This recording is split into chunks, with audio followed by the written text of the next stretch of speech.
Nubian Money, where we help you master your mindset and maximize your money.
Welcome to Fly Nubian Money. Welcome, where we help you master your mindset and maximize your money. My name is Tiara Williams. I'm also known as Miss Black Hollywood, and I am the proud producer of this show and also your host for today.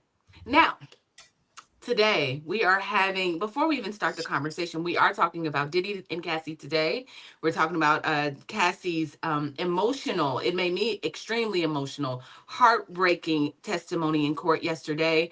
And I just want to offer a really quick trigger warning. What we are about to talk about is dealing with abuse and manipulation and financial control. So if this is something that is triggering for you, please take a step away if you need to. Take a moment and breathe through it, and then come on back if you can. And if you cannot, that is absolutely okay.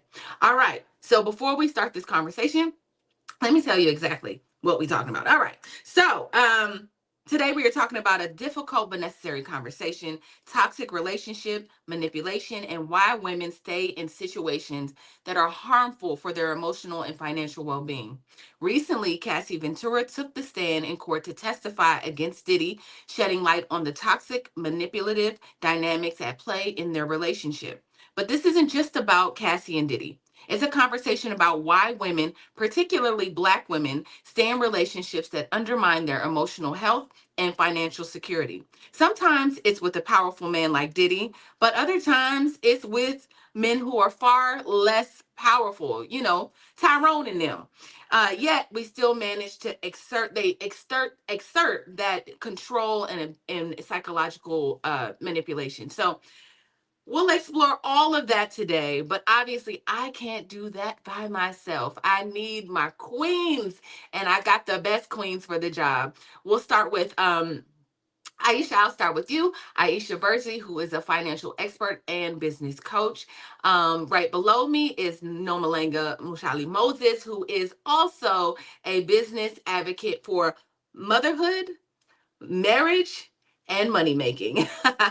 Shalay is our real estate queen. And so let's just get started, y'all. I wanted to know, did anybody get a chance to see some of the coverage that before I sent it? Did anybody kind of follow the story? I'll start with you, No Malinga. So, so, so I've been trying not to follow the story. I've been trying, but I can't because I'm on social media and it's everywhere. I do get bits and pieces of it. I'm heartbroken. I'm disgusted, horrified, mortified, all of that. Yeah. And above all, I really, really feel, mixed feelings. The first one is I have a lot of compassion and sympathy for this young lady, because I think we've all said that she was only 18, 19, 20, 21 or whatever when all this started. Our oldest daughter is 19, and I can't even imagine. I cannot even imagine. And I always will say, because I have to say this again, it always goes back to, I always have to ask, where was her father? That's always my question. Where were her parents? Where were her family members? And I will always ask that in any situation like this. Yeah, absolutely. Supposedly, she was lying to her mother and kind of concealing the fact that he was abusing her. But you're right. I've heard nothing about a father. Nothing about a father. Aisha, what do you think? What were your initial responses to this situation? Yeah, it was just sadness and and just feeling sorry for her because I have a daughter as well, and just thinking about how that situation must have made her feel and why, that continued for so long and nobody to rescue her because she maybe had no safe place to go or she was hiding it. Who knows, right? That was my first thought. And again, where's the family? Where is the family? So, yeah. Shalay, what do you say?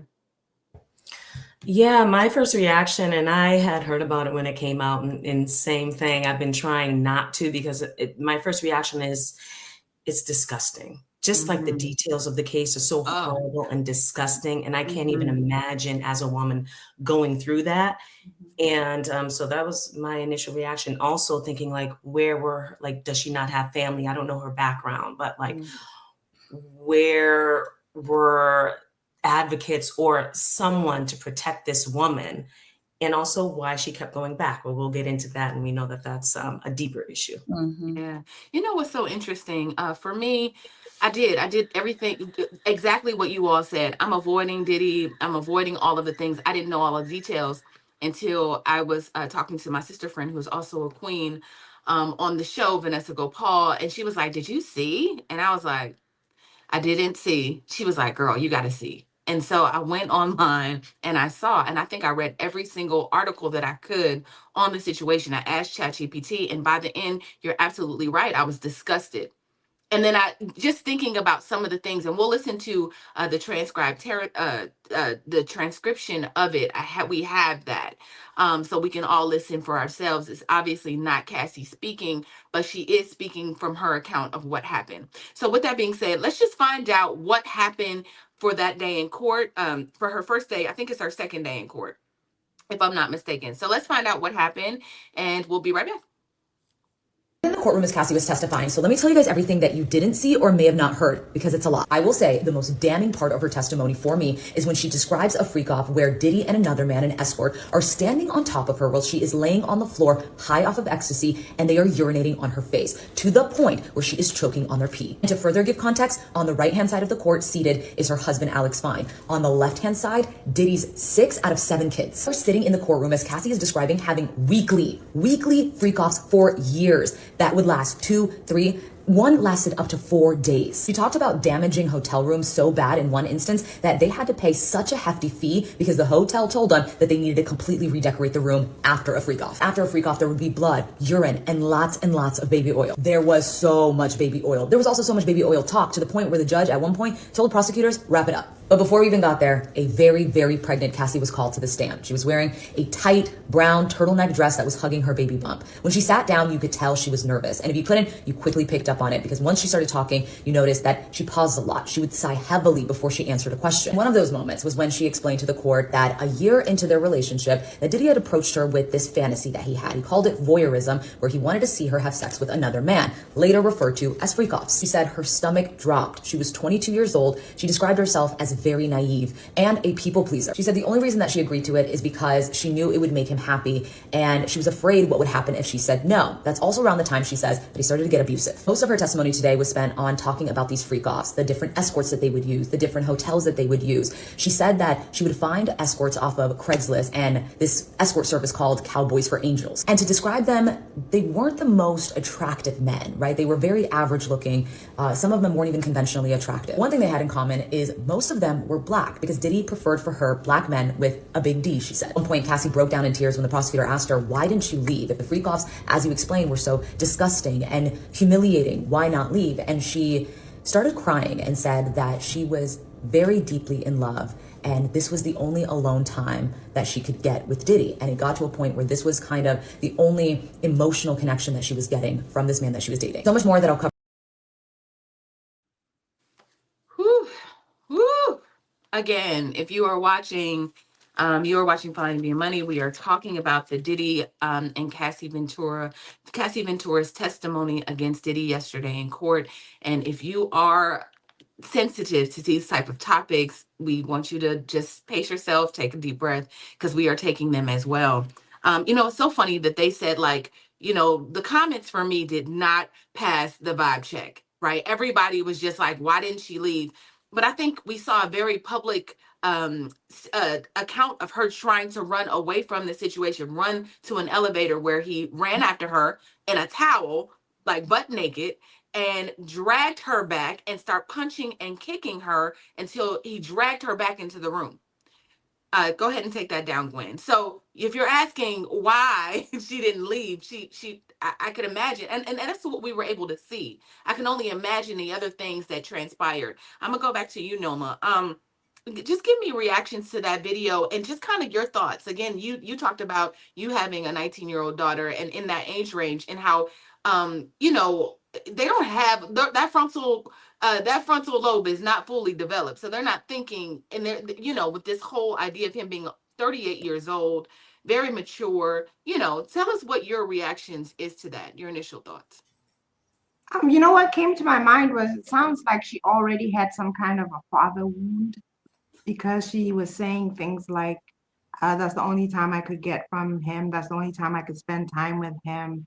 And I can say, if you've had a healthy and functional relationship with your dad, you're already going to understand that that is not it. Like, what that was happening was not the attention that you want. It doesn't do anything good for you. You'd know the difference. And unfortunately, it sounds like she didn't, which is very sad. Then the other thing is, I totally agree with your point, because when I keep hearing people saying, why didn't she leave? We literally saw her try to leave, and we saw what happened when she tried to leave. Having said that, I think in a general conversation, abusive relationships, when you're about to leave or you show that you're about to leave, are actually statistically the deadliest point of the relationship. That's when you're most likely to get unalived. That's when he will end your life. So I think people need to be more sensitive to that. Having said that, there are strategies, there are hotlines, there are so many other avenues that you can use to strategically get away, stay away, and be safe away. So there is two sides to that story. Yeah. Something that I saw in the breakdown, as she said, and we'll get to the transcript in a second, is that he was very polarizing, in the sense where he was extremely charming. And then, almost to the point where you'd be like, oh my God, this is the man that I love and I know. But that when it was good, it was amazing. But when it was bad, it was really bad. Right. So I can only just think about, like, Noma, you said something yesterday during our show, how women tend to look at those good times, and it can almost, you didn't say it in this way, but I'm definitely like just summing it up. But we tend to be able to look over those good times and like say, I can save him because or he's a good person. Change him. I can just adjust to those bad times and become as malleable as I can, as flexible as I can, and he can, he'll change. I'm sure he'll change. Chile, what do you think of that? What do you think about that? Like that idea that he's extremely charming and manipulative, and what people are saying. Yes, and people have to realize that that's done on purpose, especially when you have a very, very manipulative person like Diddy seems to be, right? He's very manipulative. He knew what he was doing in choosing a young girl. He knows a lot more about her past than we do. So he knew that she was the type of girl that he could groom to this point. And essentially what that is, that giving you the charming and then switching up and being a Dr. Jekyll and Mr. Hyde, that's the breadcrumbing and that's the push and pull dynamic that she was groomed. That first year, it probably was wonderful. That was the honeymoon phase. And then he started being physically and probably emotionally abusive. And then he introduces this fantasy of voyeurism and things like that. She was groomed because she was naive, because she probably hadn't dated a lot of people, and because she didn't know what he was doing. He was doing all of that on purpose, but that was breadcrumbing and gaslighting her on purpose so that he'd be able to do what he did to her. That's absolutely correct. One other thing that I read, and I thought it was insane, but he offered Cassie a 10 deal record deal, a 10 album record deal. Do you know how long? That's a lifetime. Yes. Do you That's understand like that student I'm loan in record deal. Yeah. control of you for a lifetime? A 10 album deal is you ain't never leaving Bad Boy, right? And I think that was the intention. Aisha, what do you think about just like how he laid those foundation? And again, if she doesn't know business, like Noma said, if there's nobody there to coach her, there's no daddy saying like, listen, you ain't gonna be doing this to my daughter. And at that point, I think Diddy was taking care of her family. So the only thing that the family is saying, like, I'm taking care of your mama, like this is a good man, Savannah. You keep, which we've seen or we've heard that allegedly he did things to Usher and to Justin Bieber and all he did, like was able to manipulate. So Aisha, my question to you is, I mean, what do you think of that? Like him setting her up to almost be with him for a whole lifetime contractually. Yeah, isn't that crazy that somebody can do that to you and actually set things up so that you are tied to them for that long? When a contract, and then they use you also emotionally, not just for the business, but they use you on the other side, and then it's crazy, right? And I think at the end of the day, when I was thinking about the whole process as well, is think about my own life experience and how that must have felt. Because sometimes when you're from a home where you don't have a lot of financial well-being, you don't have that, and you don't have a father figure that is, the breadwinner and the protector of the family. You don't have that, and then this opportunity comes. Everybody turns a blind eye. Everybody acts like nothing is happening, everything is going to be good because, like you said, his person has these two sides. They come, they're so kind, they bring all these gifts. So the family is overwhelmed and happy that this is happening to their family. Not understanding that that's a backside that she has to pay and not showing it. Right. So this is something that people do that have power. And I think that unfortunately, because sometimes their situation financially allows it to continue because of what they're getting, the kickback they're getting, and not understanding the moral hazard, the hazard that comes after that they don't think about. So that's what now she's been pushed into, unfortunately. And then with the contract, and nothing happened. She didn't even get it. None of the stuff that he said, nothing even happened. So it's unfortunate. There was a single, and I don't even know if he was the one that produced it, but there was a Me and You single. But outside of that, Nothing. she just became his concubine. I mean, Right? that was it. Like That was it. his piece, right? I didn't pull the video, but there's a video of Young Jock, who's a rapper, saying like, basically at a party, he saw a girl with her hair shaved to the side. I don't know if we have a picture of her hair shaved to the side, but like she had her hair shaved on the side. And he said, "Oh, that's dope." He drunk. Everybody is. It's a party. He was like, "Oh, that's dope. Cassie, go in the bathroom and cut your hair like that." And Young Jock said he looked, and he said, "Are you going to really do that?" She said, "Whatever Sean wants." Wow. Whatever Sean wants. But there you And she go. went into the bathroom. So no, that was the type of control. This whole idea of people pleasing. Noma, help me understand this level of, brokenness or trauma. I know you're not a therapist, but what you do know, you got some life experiences. So help me understand what type of brokenness you have to broken place you have to come from to be that flexible, to be that able to be able to Manipulated, yes, like controlled. Yeah. y'all, I'm choked up because I just cannot believe what he was able to do. This young girl, go ahead. No one. Can I also just say we have to look at him as well. The things that he was doing also show some kind of extreme insecurity. Yep. The fact that he would try to tie a person up with 10 deals, there was something desperate about that, where I want to do something to keep you because I don't think you'll stay here of your own volition.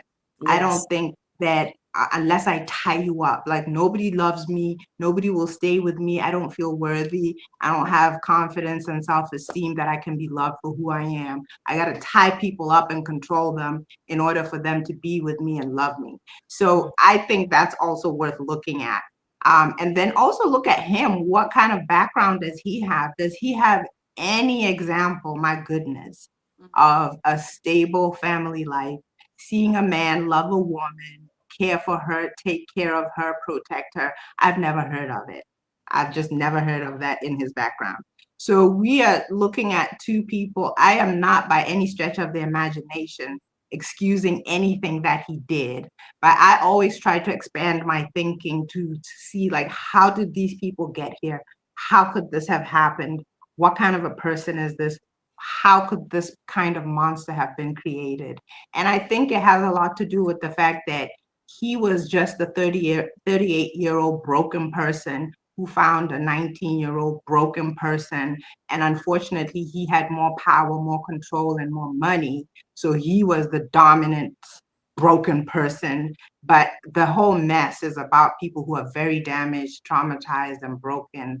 And we can see what happens when you add drugs, money, alcohol, and fame and everything into it. It's really, really devastating. Can I make one point? After wait.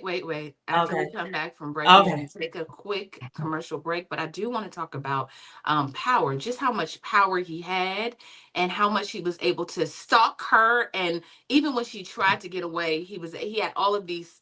This is not Tyrone we talking about. This is somebody that had access to everything and everybody. Let's go to break. He wasn't born with it, though. He wasn't born with it. I know. We're going to take a deep breath, though. I understand. We're going to take a deep breath, and we're going to come back after this break.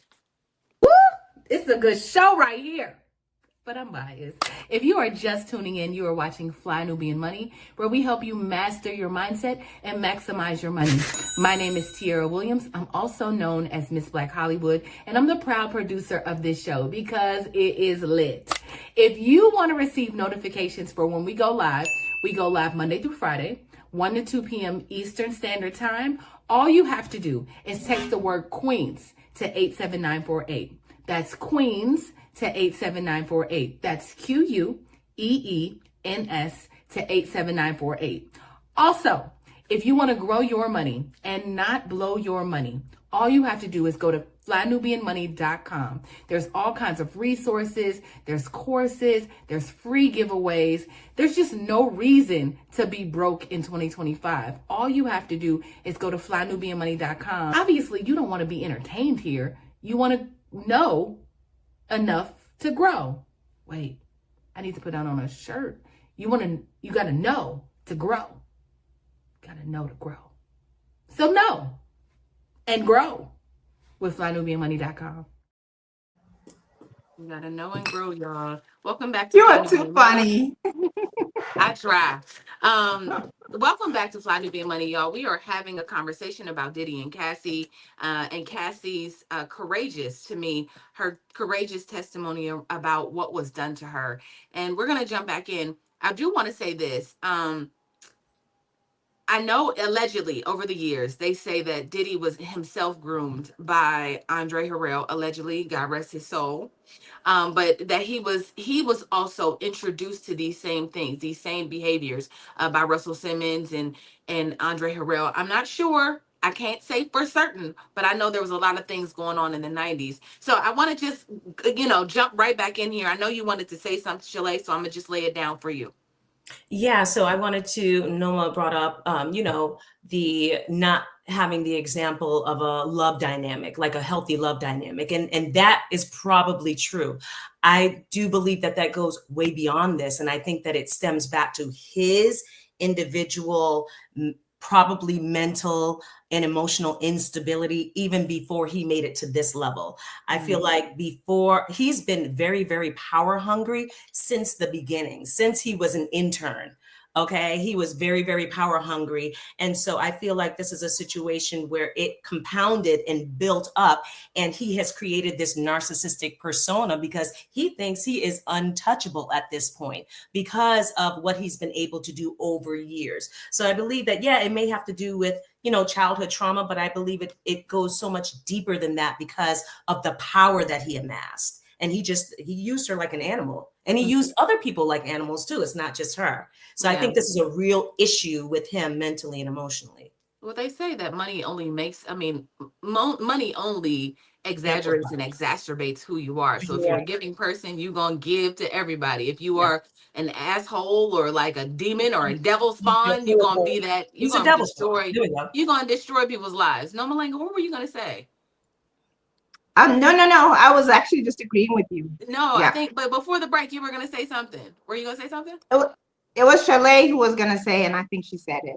Okay, got you. Okay. Yeah. With this being said, let's listen. Let's take a deep breath.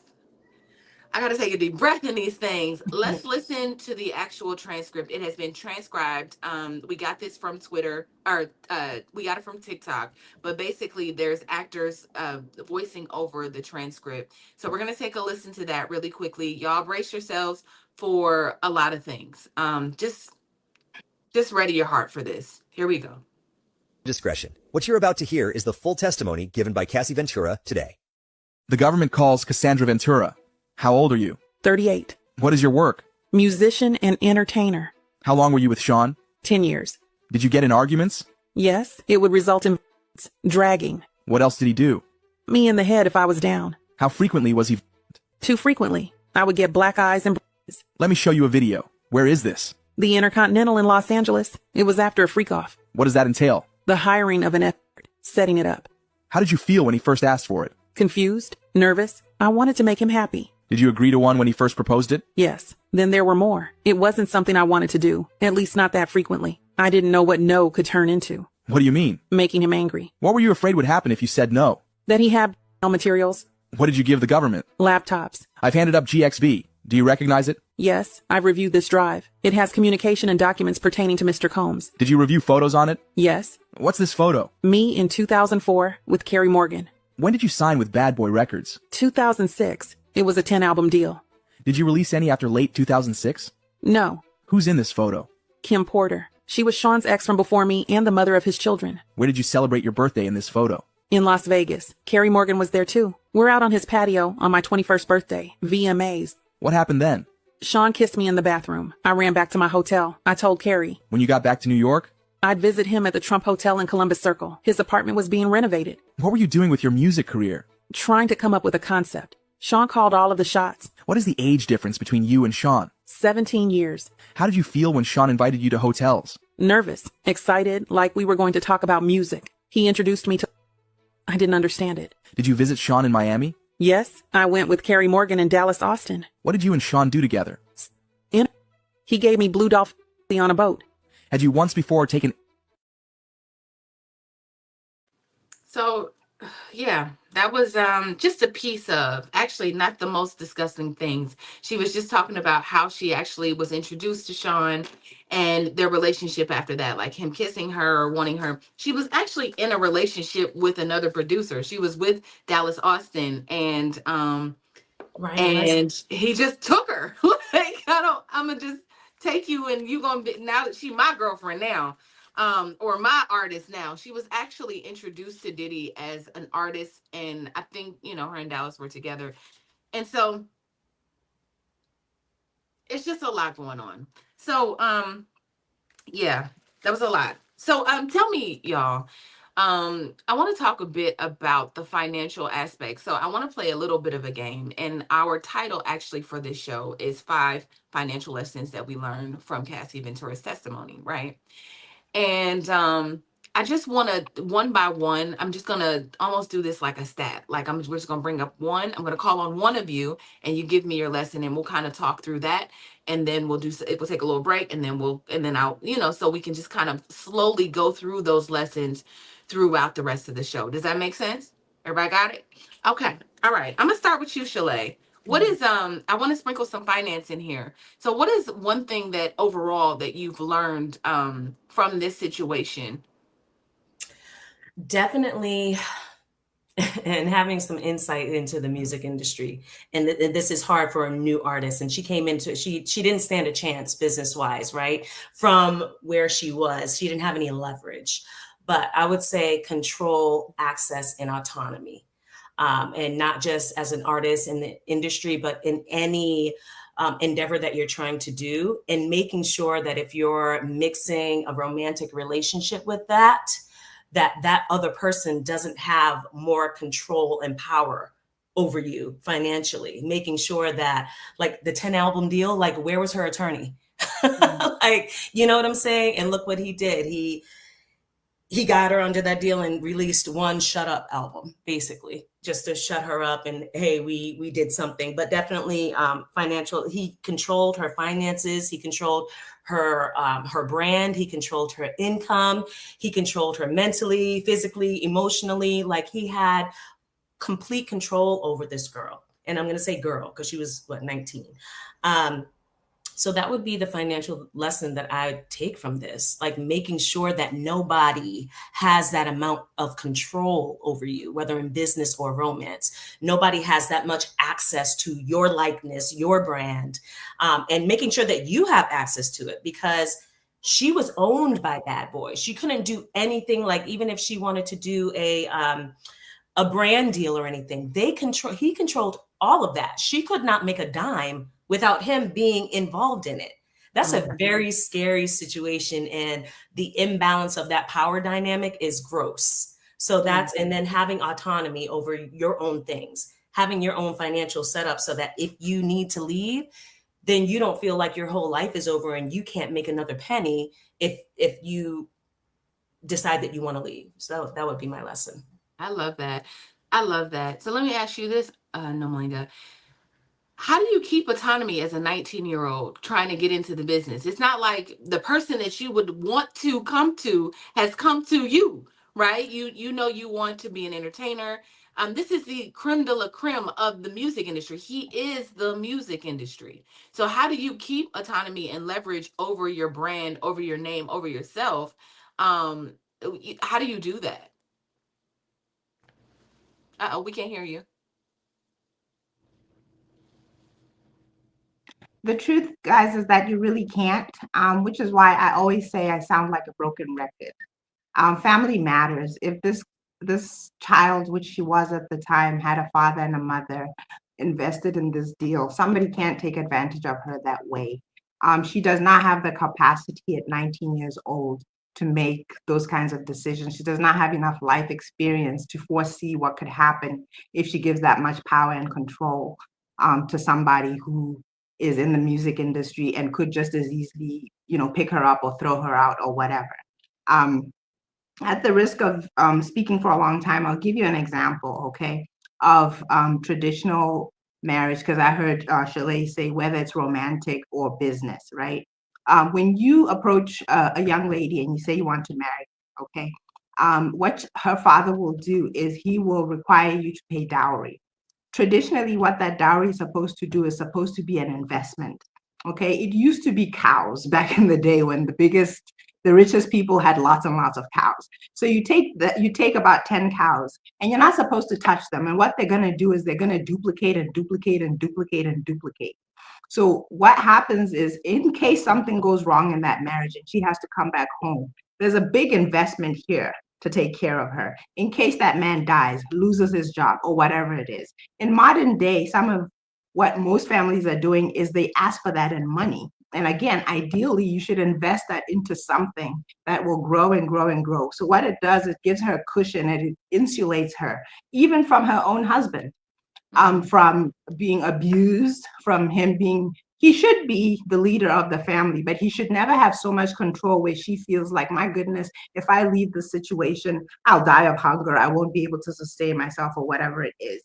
And another thing is, traditionally, I find that when we have weddings, one of the most important things that they say is, look, you can always come home.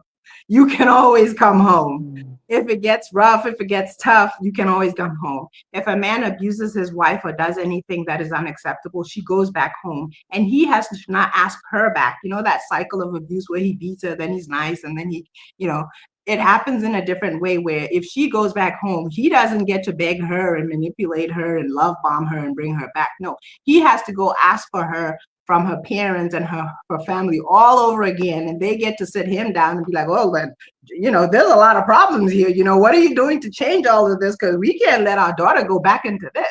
And he has to prove and show that he can take care of her and love her properly and not abuse and manipulate her. And then if, again, that happens, she comes back home. And when she comes back home, she's not just a burden, because there's, again, this investment. So you, number one, you don't. And does it happen? Yes, there are families that are horrible. A father will take the money and squander it, and then his daughter has nothing. You know what I mean? Bad people or bad things happen, but the ideal situation is that your family should insulate you from abuse no matter what happens in life, and you should always be able to come home. The other thing is, when we have which is unfortunate, a lot of Black people, I keep saying this, are starting over in every single generation. So they don't have like that cushion of generational wealth, of knowing like, you know what, even if this music deal or whatever it is doesn't work out, I already have a house that my daddy bought me or gave me or whatever. I already have a car. We already have a family business. I can always go over there. It's not just about, if this doesn't work out, I'm on the street, it's over for me, I'm going to kill myself, I don't know what I'm going to do.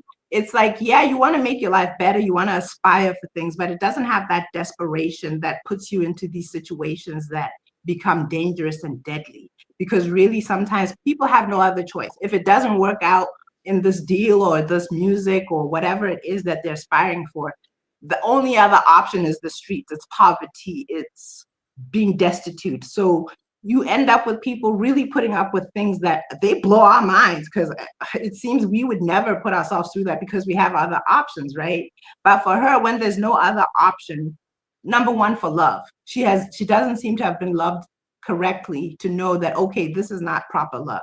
For her to say, I participated in these things because I thought if I didn't participate, he might leave me, he might do it with somebody else. I participated in this because that was the only form of love and affection that I got. All of these are showing that there was a lot of poverty, not just financially, but also emotionally. And she was just feeding off of him, and he was just using that poverty or that lack that she had, to do the most awful things to her. Wow, that was a hit. You know what? That was a mouthful. Amazing. Listen, I want to get your thoughts, Aisha, but I'm going to take a quick commercial break. And when I come back, hopefully there's a stat that can relate to. I think there's a stat. I have a stat for this. So let's go ahead and cue that. But right after this commercial, we'll be right back. I know you're busy, you got things to do, and you can't take us on the go with you every single day. Good news for you. We are now on Spotify. So if you can't watch us, now you can listen to us on Spotify. Search Fly Nubian Money and all the episodes shall appear. All you have to do is like, subscribe, leave a 5-star rating, leave some comments, tell people how you love us, so that when other people come along and are looking for a great show to watch, they can find Fly Nubian Money too. One last thing, and just in case you've been sitting under a rock, Fly Nubian Money now has an investment club. We are the Fly Nubian Money Club. It's easy. All you have to do is go to flynubianmoneyclub.com, and I am committed to bringing in top experts from all industries to help you level up. They're teaching us the skills that we need to compete in this market.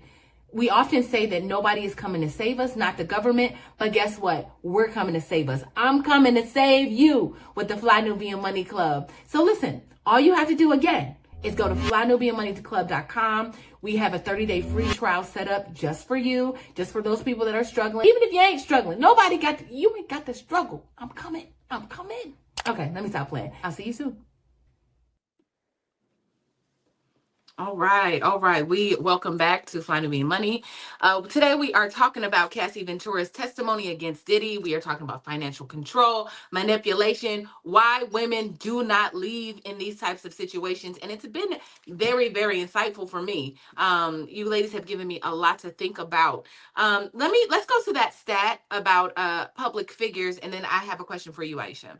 According to a 2018 study by the University of California, the pressure on women in high-profile relationships to keep up appearances often leads to staying in unhealthy situations longer, especially when there's a significant imbalance of power or public expectation.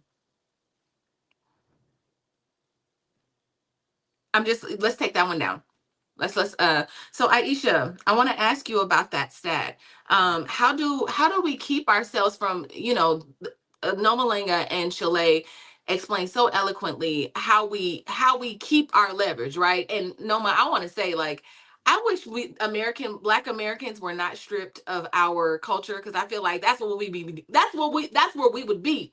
listen, you want to get with Tierra, you got to bring some cows, baby. Like, bring some cows, we gonna multiply.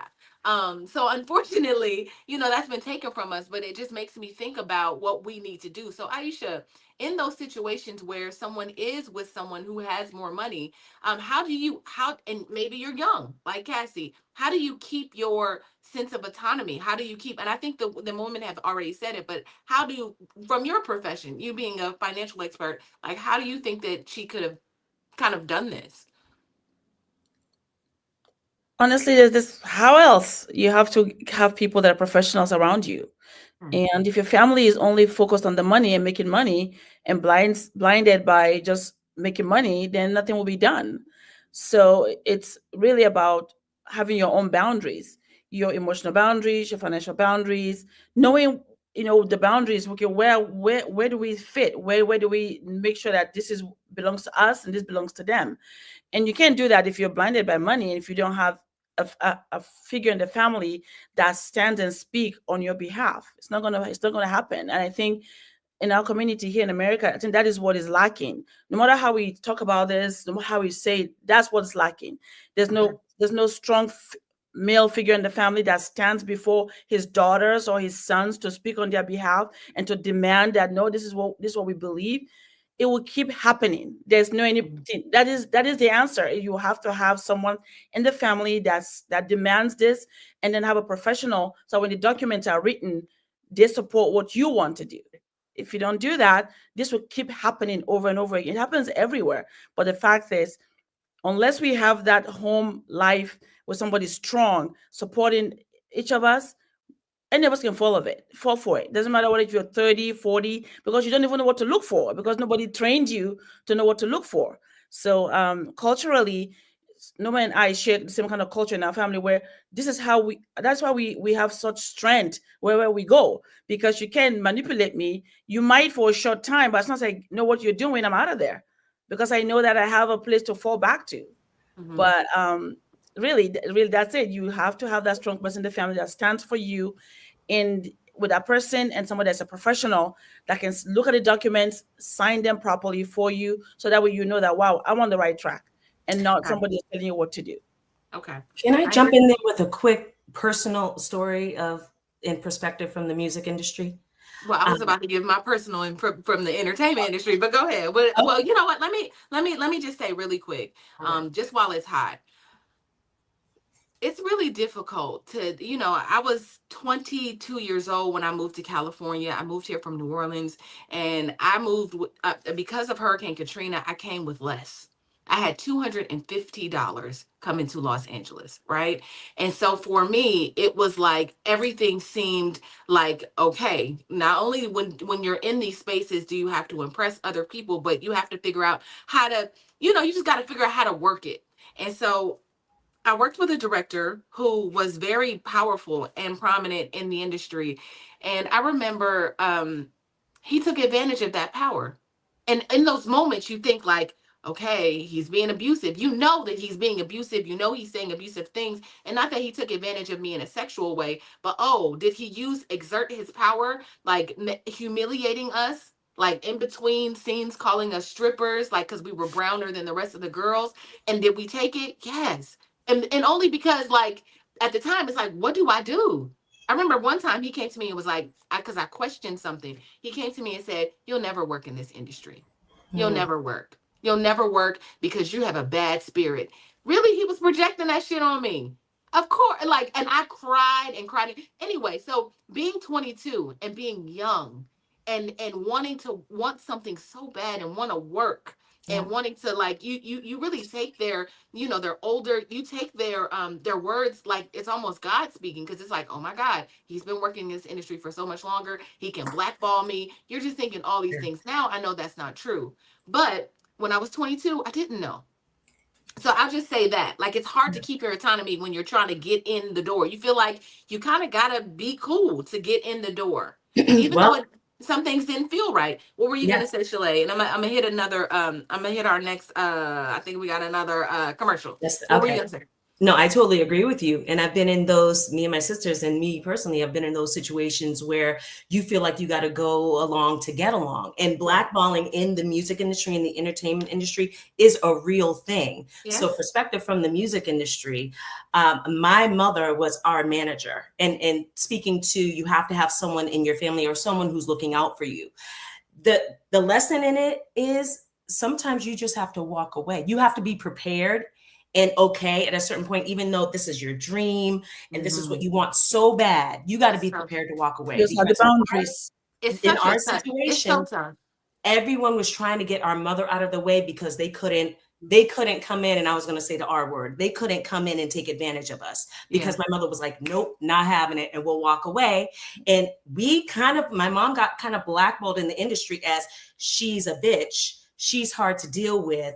And because we were so self-contained, me and my sisters, they couldn't see the immediate power that they can come in and take over. Mm-hmm. So we weren't good enough to sign because they knew that there were certain things that they would want to do with us and to us. And some things we didn't know, but my mother knew that they couldn't do it. So therefore we didn't get the deals. That's fine. It didn't happen. And it was because my mother was like, nope, I'm not going nowhere. I'm the manager.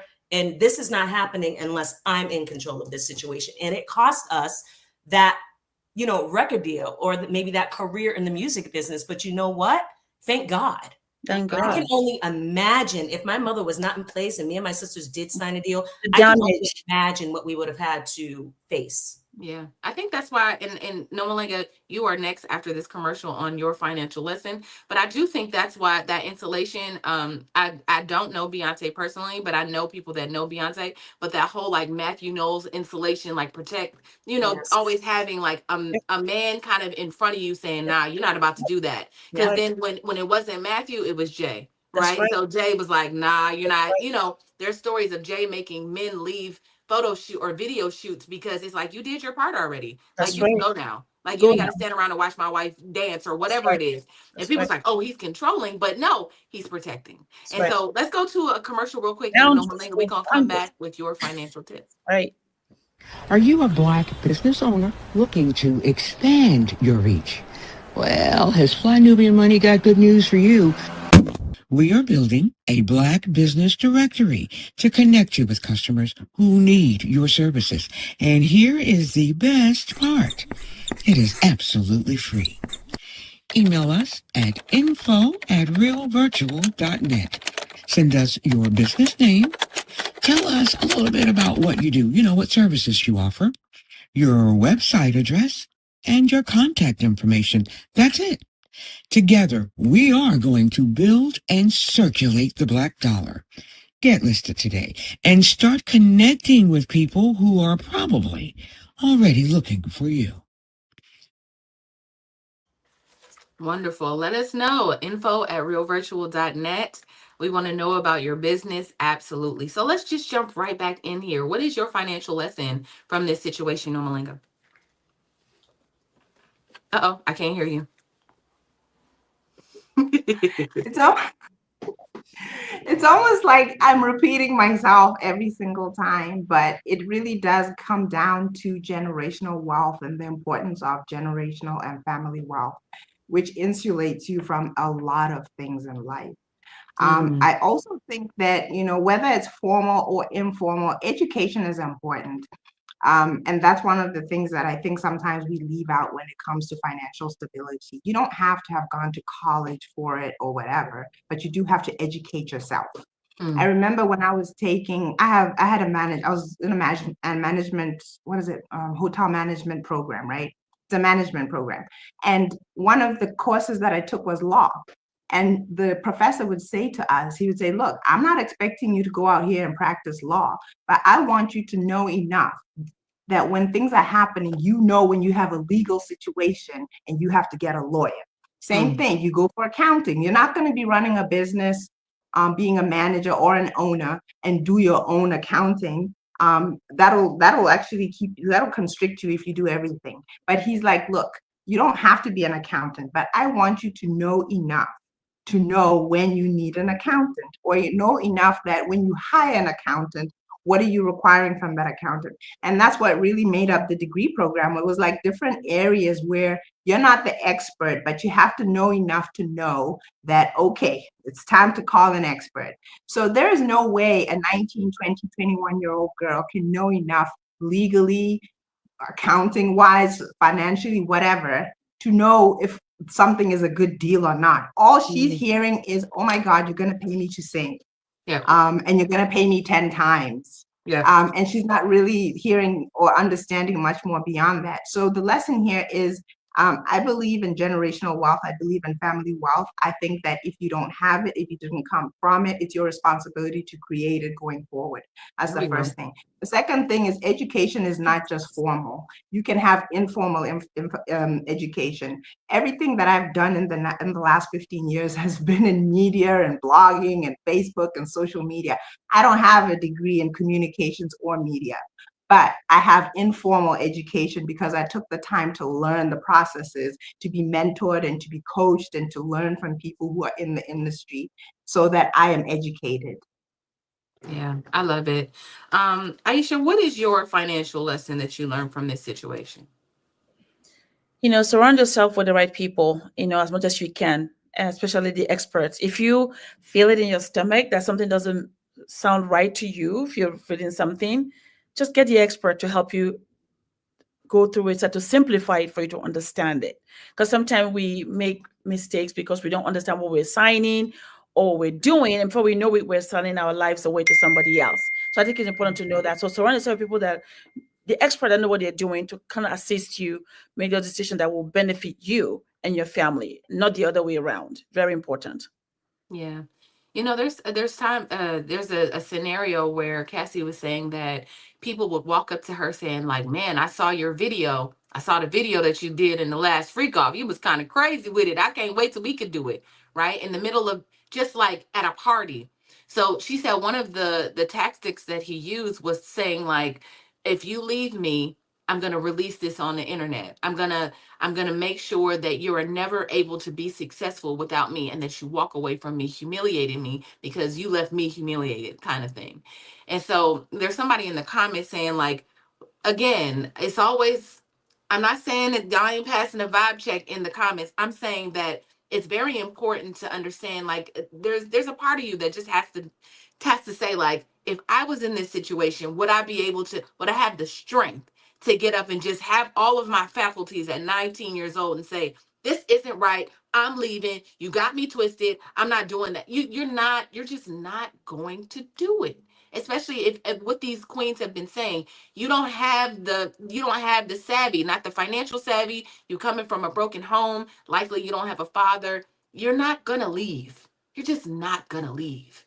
Right. And I he just did that. I don't believe it. I don't believe that you're strong. Let's go to this last video so you can kind of understand. And before we go to the video, I want you to understand that I've seen the longer version of this video. It's absolutely Cassie under this blanket, but I couldn't find the whole video. But this is absolutely her. But it's just like a peek into what I saw under the blanket was that she seemed like she was high or there was something wrong with her. But and then he was just taunting her. So let's go to that video. What you gotta say now? You ain't got shit to say. When you put your girl on the snap, baby, yo, babe. I mean, shit getting weird. Come on, baby. It's hot outside. You fucking wrapped up in that blanket. Let's go jog on the beach. Yeah, so I don't know if they have free. The people were saying that there was like pieces of whatever on the ground, but I'm not sure what was happening. I know they probably had a long night, a long kinky night of some sort. Some happened, but this young lady appeared high to me, and she was like kind of like taking herself from under the covers, talking like you couldn't really hear what she was saying. Then she was pulling it back over, like it was just a lot going on. And so to me, it made me think about again the video that we watched with her kind of like running for her life to the elevator again, trying to leave after a freak off and somebody running after her, him running after her, grabbing her, stomping her out, punching her, and then dragging her back to the room. So us talking about like why she didn't leave, I just don't believe that the people in the comments and some of us are that strong. Like, I mean, some of us are, for sure. Some of us wouldn't even have put ourselves in that situation, but it definitely had to come from a place of like, you know, somebody mentioned generational esteem. Some generational esteem, like your mother had put something in you that's like, I'm not even gonna be up in here. Like today, I probably would walk into a situation like, nah, this don't feel right. I actually have been in situations with, again, music executives, and I'd be like we meet a few times, and I'd be like, oh, this don't feel good. And ultimately, like, I made that decision because I have other options, but I'm thinking about if I didn't have options. I'm gonna go to the comments because I haven't talked to anybody, and then I'm gonna hit the stats, and then we're gonna get ready to get out of here with our final thoughts. But most people don't leave during the first time of abuse. It's very rare. You're absolutely right, DeMarcus. You know what? Can anybody agree with this? Like the first time you don't even know you're being abused. You know, those, for the most part, you're like, oh, he just got upset and, you know, lashed out, but I must have been the one doing something to, you know, for that activity to happen. She thought it was fun in the beginning until it left. If people don't take the time to learn the processes and they get taken advantage of, who is at fault? No, Malinga, who's at fault if they don't learn the processes? Is it their fault? You mean the person who then ends up victimized? Mm-hmm. Well, in as much it is the person who's been victimized, but we can also understand why they don't. You know, it's understandable, but doesn't change the fact that you know, when a police officer stops you and he says you did X, Y, Z, and you say, "Well, I didn't know, officer," they always say, "Well, ignorance of the law is no excuse." That's you know, right. if it's jailable, you're going to jail. That's right. That's right. You know what? Tyler put his financial lessons from this, and he says, my financial lesson from this is two things: to put a clause in those NDAs that if you pay someone $20 million not to testify and they end up testifying against you. Okay. Okay. All right. What are some other financial lessons that you all learned from this situation? I want to hear them. Let's go to those last stats, and then we're gonna round this thing out. This has been such a powerful conversation for me. I've learned a lot. I love having conversations with my queens, if you know it. That's why we create this show, so we can just get on and really just get some perspective. And I love a different perspective. So if you can bring those stats up for me, that'd be great. Okay, here we go. A report from the American Psychological Association found that women who stay in emotionally abusive relationships experience greater financial hardship than those who leave, often due to being isolated from financial resources and opportunities. Absolutely. Because her contract says she couldn't do nothing else, by the way. Research by the National Domestic Violence Hotline found that the lack of support systems is one of the top reasons women don't leave.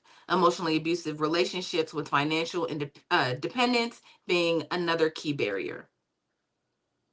All right. The National Institute of Mental Health reports that emotional manipulation, including gaslighting and control, can contribute to anxiety, depression, and post-traumatic stress disorder, affecting women's mental health health long after the relationship ends.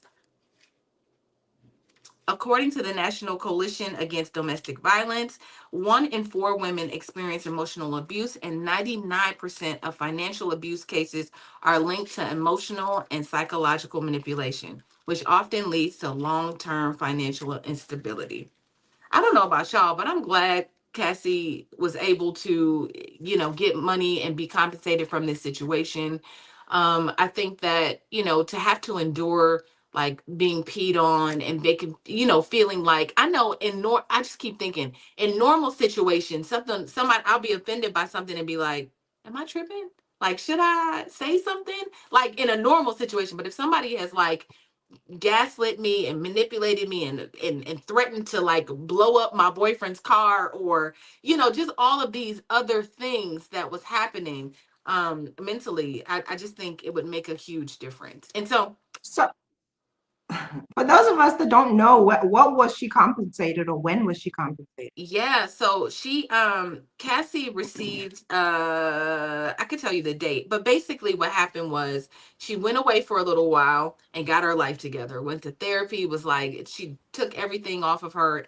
And there was an NDA, and there was a stature of limitations on her being able to come out and file. And I think she filed like the day before it was over, this civil lawsuit against Diddy for $30 million, y'all. Was it 30 Yeah, million? I think, yeah. It was $30 million. He literally settled it within 24 hours. Because, you know, I think that, you know, he knew that he had given this woman all of the things, all of the, you know, there's a story of her saying, like, sending him a text message saying, like, I have sores in my mouth. I have sores in my mouth. I have UTIs and the antibiotics aren't working anymore. Oh. And he would respond just telling her, like, basically, like, bitch, I don't care. Like, Thank God she didn't get more than that. Like, I'm just, oh God. Yeah. Yes. I mean, this was horrific. I mean, the details, No Malenga, if I could go into them, are like, it made my stomach, and there's just, it's so disgusting what this young lady had to endure. So I don't think $30 million was enough. So if anybody in this trial, she's not really pursuing damages or financial compensation. She really feels like, I'm going to take him down because he does not deserve to continue. He's already down. You wanted to take her down. Now he's down. Correct. Correct. So this isn't about money anymore. This is about her. This is about slaying the monster. Yeah. This is about slaying the dragon. And I think, you know, something else to consider, y'all, and we're going to do our final thoughts, is that we have to be in these situations, leaving, just getting up and leaving. You said it, No Malenga, earlier. She can't just be like, I'm leaving, and then walk out the door. That is the time when you are most vulnerable to being unalived. For sure. You got to be strategic. Yes, and he had people watching her and stalking her. I mean, literally, y'all. Like, if you haven't read the court documents, I went back and read them. I read them when they first came out, and it was like a novel, right? They had pictures and people, and it was just a lot. And so, but I keep going back, Tia, to how insecure of a man do you have to be? I mean, to like literally grip a woman, have people stalk her, watch her, contractually bind her. There's something like deeply, deeply wrong with him, where he knows somewhere inside of him that no one will ever love me.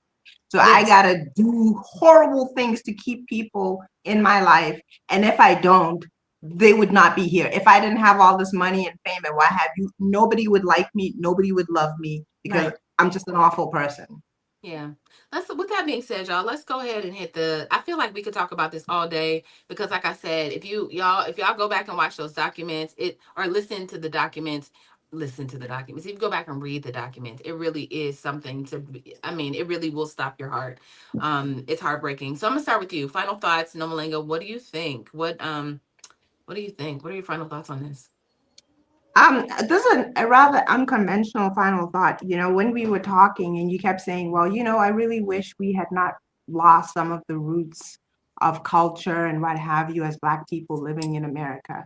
And I want to say that, do you know that a lot of people that I know in America, Black people who are African American, are now actually practicing more African culture and traditional things, because again, it goes back to that thing where you educate yourself and you see that, okay, this is kind of what we're doing, and this is the results, or rather these are the results that it's producing.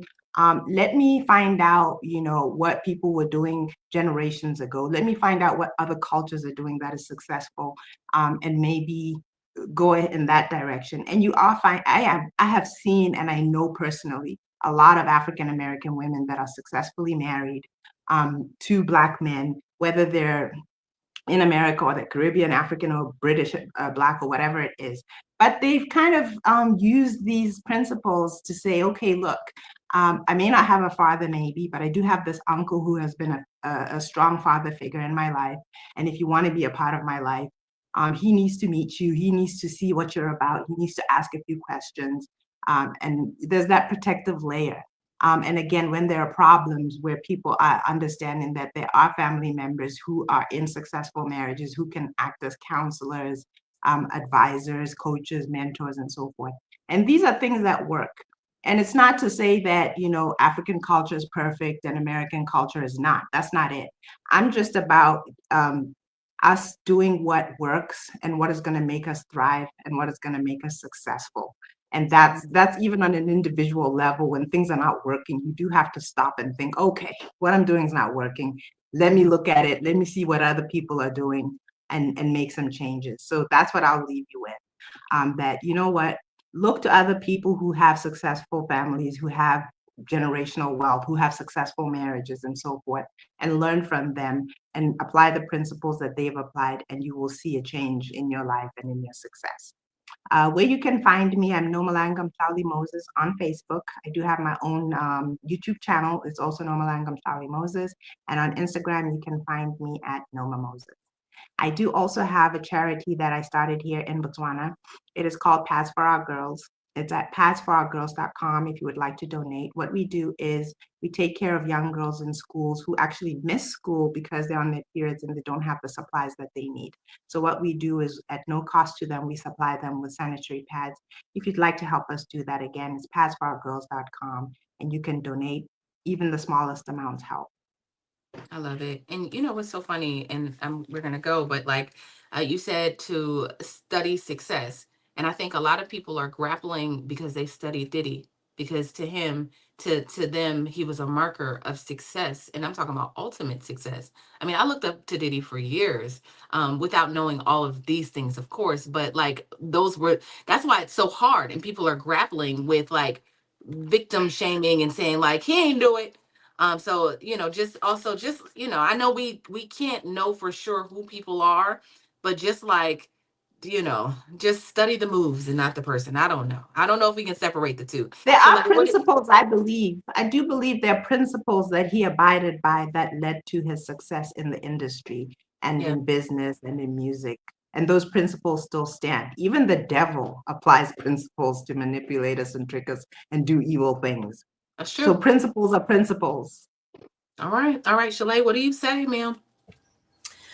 So my final thought is, what are we teaching our daughters? A question has come up in my mind about maybe Cassie's mom's relationship with men, her past relationship with men, and what Cassie witnessed about those relationships with men. But I think that it's all going to stem back to us teaching our daughters about control and access and autonomy within themselves, controlling their situation. Now, I know that there's this whole debate about independent women and things like that, but I believe that it is wonderful to be financially independent as a woman. So like Nomalanga said, if you need to leave a situation, you're not in dire straits and you can get out of there. So controlling your own brand, controlling like your own brand, your own personal brand, controlling yourself and how you are portrayed, controlling your own finances and access to those finances and the autonomy and having financial security. I think that we should be teaching our daughters that, and also having more conversations like this about what is absolutely wrong and what you should absolutely not have to struggle with, even in private. I'm Shalay Camillo with Vital Source Realty in Boston, Massachusetts, and I can help you buy or sell real estate anywhere in the United States. You can hit me up at vitalsourcerealty.com or follow me on Instagram at Shalay Camillo. Yeah, I love it. I love it. So funny. You said teach our girls, but also like if you are struggling, also talk yourself through it. Love on yourself. You ain't dead yet. We need to, you know, it can't just be. It got to be all of us, right? Heal yourself, and then heal the babies. All right. Yes. Aisha, what do you say? Yes, well, it was a heavy topic for sure. And the first thing that came to my mind to wrap up is we have to have parental involvement, right? For someone like me, you know, I came to this country, I don't have family with me. The next best thing for me was my church. So elders in the church that can be parental guidance for you, right? And then let's teach our children boundaries, emotional and financial boundaries with other people, and just to be self-aware of who they are and when something doesn't sound right or feel right to them, right? They need to understand that. And then finally, for me, I think to have an emergency code word that they can share with someone that they trust and respect. So when that word is shared, they know that they're in a dangerous situation, and please come take me away from here, without judgment, without any kind of ramification, because sometimes girls when they get into the kind of situations, they don't call anyone because they say they're going to be judged. So give them a code word. Just call me and I'll pick you up. That way there's no danger to you, and you can live there quietly until you decide what you want to do. So let's teach them that, to have that kind of boundary around themselves, self-awareness, and of course that guidance that they need. My name is Aisha Verzi. You can find me at Black Business School as a coach, and also at www.aishaverzi.com. What a powerful conversation today, y'all. Like I said, I feel like in some ways I'm just so lost for words by what I but also have lots of words, right? Like I know I'm not like completely mute, but I definitely, there's just certain times when I'm just like, I just can't believe all of this has transpired and somebody had to kind of withstand and go through this type of thing. So I do want to put the National Domestic Violence Hotline number at the bottom of the screen. If you or someone you know is experiencing any type of domestic violence, please, please, please call and let them know that, let them know, let someone know, call a friend. Like Aisha said, I love what you said about code words. It made me also think about myself. If you're, in a situation, any type of emergency situation, and you need a code word, it's like, girl, I'm on fire, something where somebody can come and save you and help you. So I love that. I love the idea of that. So listen, y'all, we're going to get out of here. Oh, I just want to say this. This is my final thought. I am hosting our Fly Nubian Money training, Fly Nubian Money Club training this weekend. I am teaching the art of story selling. We are also going to talk about the power of 5 1s with you, making sure that our members, if you are not a member, go to flynubianmoneyclub.com now and join us. But I want to teach you the power of the 5 1s. That means that we're going to get really laser focused about your next product. And I'm going to show you how to create one product, use it on one platform with one target audience, and we're going to work this power on one social media platform and with one, just one target. So I want to make sure you come through, and I have some powerful information for you about how to take that product then and wrap your story around it and sell it. So if you are interested, go to flynubianmoneyclub.com, sign up for the 30-day free trial. If you are a member, I will see you this weekend. Again, flynubianmoneyclub.com. All right. Thank you so much, y'all, for joining us today. Cassie's story has shed light on the complex dynamics of emotional manipulation and power struggles in relationships, especially for Black women. Now, she is not a Black woman completely, but she is a woman of color. It's crucial that we recognize the signs of emotional abuse and stop enabling toxic behaviors. By supporting healthy boundaries and financial independence, we can help women break free from these relationships and reclaim their emotional and financial power. Let's keep the conversation going, because real freedom comes from being emotionally strong and financially secure. Until the next time, y'all, stay empowered, protect your peace, and keep building your legacy. We will see you tomorrow.